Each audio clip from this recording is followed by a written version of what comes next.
Hi students, as a part of electrochemistry, today I am going to explain you about the very basics of electrochemistry, that is the redox reactions. The name is self-explanatory. So these are the reactions in which reduction and oxidation occurs simultaneously and spontaneously. Simultaneously means one after the other, and spontaneously means continuously without any break. So based upon the definition, it is amply clear that this particular redox reaction is a combination of two types of chemical reactions. The first one is oxidation reaction.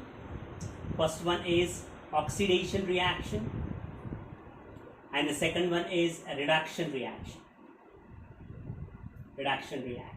Oxidation and reduction.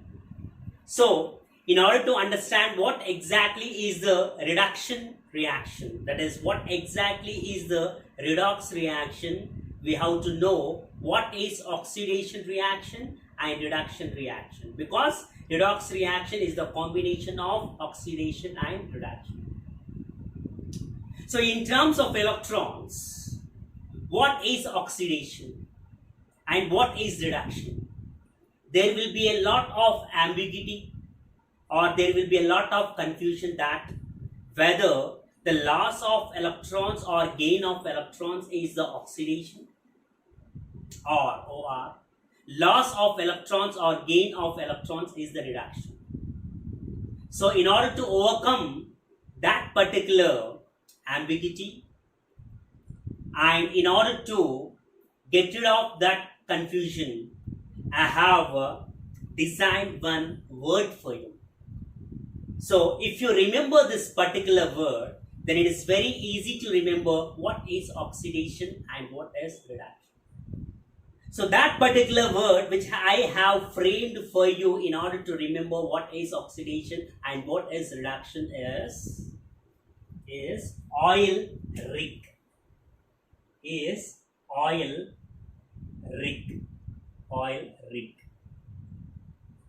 So in order to remember what is oxidation and what is reduction, you have to remember this particular word which is so called as oil rig. But what you will do, in order to remember what is oxidation and reduction with the help of this particular word, you will mug up oil rig for 10 or 20 times. So then there is no need to mug up. If you know the meaning of for that particular word, there is no need to memorize any of the word. So, in order to remember the oil rig, you have to know what is the meaning of oil rig. So, if you know the meaning of oil rig, then it becomes very easy for you to remember the oil rig. Oil rig is nothing but oil well, the well in which petroleum is present. And the petroleum is also called as crude oil. So based upon that, the well in which crude oil is present is called as oil rig. So in this manner, you have to remember the oil rig word, but don't memorize the word. Oil rig means the well in which petroleum or crude oil is present. Now, let us see how, making use of this particular word, we can remember what is oxidation and what is reduction. What is oxidation and what is reduction? So O stands for oxidation, I stands for ease, L stands for loss, R stands for reduction, I stands for ease, G stands for gain. So based upon this, it is very easy to write. So oxidation is loss of electrons, reduction is gain of electrons. So based upon this word, it is amply clear that oxidation is the chemical reaction in which loss of electrons takes place, and reduction is the chemical reaction in which gain of electrons takes place. So this is about oxidation and reduction. Now let us discuss what is oxidation and what is reduction with the help of one particular example. So that particular example, the most familiar example for the redox reaction is the reaction between the zinc and the copper electrode. Zinc and copper metal. Now, before I illustrate the reaction, redox reaction between the zinc and the copper metal, do remember that after writing the redox reaction, definitely you have to specify the physical state of all the reactants and products which are a part of the redox reaction. Redox reaction. Right. So this is the one thing you have to remember. After writing the redox reaction, definitely you have to specify the physical state of each and every reactant and product which is a part of that particular redox reaction. So the reaction, that is the redox reaction between the zinc and copper, will proceed in the following fashion. Zinc reacts with copper sulfate, results in the formation of a zinc sulfate plus copper solid. Copper solid. Now already I have said physical state should be specified. So zinc is a solid, copper sulfate is aqueous. Aqueous means the solvent is a water. That is, copper sulfate dissolved in the water is nothing but aqueous copper sulfate. Now zinc sulfate is aqueous, means the zinc sulfate salt is dissolved in the water and copper solid. Now do remember that in the solution or in the aqueous form, the ions of metal are present. In the aqueous form or in the solution form, the ions of metal are present. Accordingly, this particular reaction can be written as zinc plus, so this is an aqueous solution. Since it is the aqueous solution, the metal ions will be a part of this aqueous solution. What is the metal in the copper sulfate? Copper is a metal. So the copper ions will be a part of this particular aqueous solution. And here it is the zinc sulfate aqueous solution. Since it is the aqueous solution, zinc ions will be a part of this. So it's Zn plus 2 plus copper. Now do specify the physical state. So this is solid, this is aqueous, this is aqueous, this is solid. This is solid. Right? I hope it is clear for you. Right.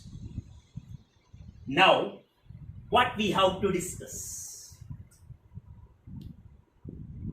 Now, in order to know, in order to understand, by seeing the reaction, only we can easily predict out of the two metals, out of the two electrodes, which had undergone the oxidation and which had undergone the reduction. That is, to remember these two statements, students. The first statement is, if the oxidation number of the substance is increased from reactant state to product state, then that particular substance is said to undergone the oxidation.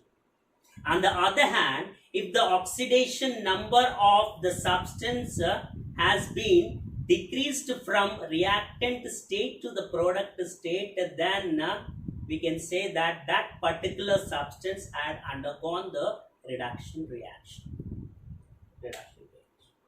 Now, what is the oxidation number of the metal in metallic state, student? Oxidation number of the metal in the metallic state is 0. So now the zinc is in the metallic state, so its oxidation number is 0. And copper is in the metallic state, so its oxidation number is 0. Now, by seeing the reaction, it is very clear that the zinc is the one which is acting as anode and undergone oxidation, and the copper is the one which acted as cathode and undergone reduction, because the first statement. What is the first statement? So, see what is happening? the zinc in the reactant state, its oxidation number is 0. Whenever it has been converted into the product, its oxidation number has been increased to +2. Based upon the first statement, we can say that the zinc is the one which acted as anode and undergone oxidation. And coming to the copper, so the copper oxidation number, whenever it is in the reactant state, is +2. But whenever it has been converted into the product, its oxidation number has been converted or decreased to 0. So based upon the second statement, it is very clear that the copper has acted upon as the cathode and undergone the reduction reaction. So the zinc is the one which acted as anode and undergone the oxidation, and the copper is the one which acted as cathode and undergone reduction. So oxidation occurs at anode. So at anode, the zinc is the one which acted as anode and undergone oxidation, producing Zn+2 ions and losing the 2 electrons. So do remember that definitely you have to specify the physical state. And do remember, students, that the number of electrons gained by one substance during the oxidation is equal to the number of electrons lost by one substance during the oxidation is equal to number of electrons gained by another substance during the reduction. It follows the first law of thermodynamics. Just as energy neither be created nor be destroyed, in a similar fashion, electrons neither be created nor be destroyed. How many number of electrons are being lost during the oxidation? The same number of electrons are being gained by another substance during the reduction. Right. So at cathode, so which is acting as cathode, students? At cathode, the copper is acting as cathode, Cu+2. So gains the same number of electrons, just now I have explained, results in the formation of Cu. So don't forget to mention the physical state, aqueous and solid. Now this is the reaction at anode, this is the reaction at cathode. So in order to get the overall reaction, what we need to do is we have to combine the anode and the cathodic reaction, anodic and cathodic reaction. After combining the anodic and the cathodic reaction, that is oxidation and the reduction reaction, what we need to do is we have to cancel the equivalent ions and equivalent electrons if present on the opposite side of the arrow mark. If present on the same side of the arrow mark, we have to add them. If equivalent ions or equivalent electrons are present on opposite side of the arrow mark, then we have to cancel them, and the leftover portion is nothing but the overall reaction, overall redox reaction in fact. Now equivalent electrons are not, that is equivalent ions are not there in this particular oxidation reaction and the reduction reaction. So this is oxidation because loss of electrons. This is reduction reaction because gain of electrons.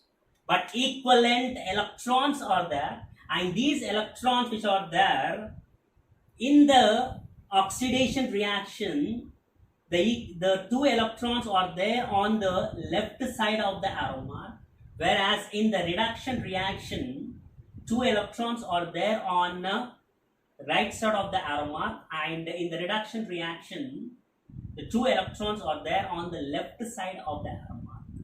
So since in the reduction reaction and the oxidation reaction the electrons are there on opposite side of the arrow mark, both can be cancelled.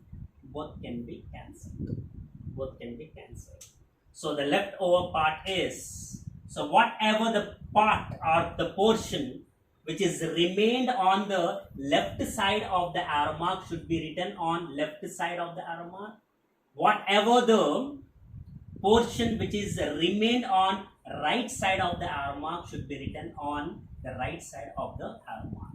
So accordingly, so the portion which is left or portion which is remained on the left side of the arrow mark after cancelling the equivalent electrons is zinc plus Cu plus 2, giving rise to, so what is the remained portion after the cancelling the two electrons on the right side of the arrow mark? Zn plus 2 plus Cu. So solid, copper plus 2 aqueous, Zn plus 2 aqueous, copper solid, and finally you got this particular overall reaction. So this is the very basics of the electrochemistry, student. If you understand this particular basics only, then it is very easy to understand the further topics which are a part of electrochemistry.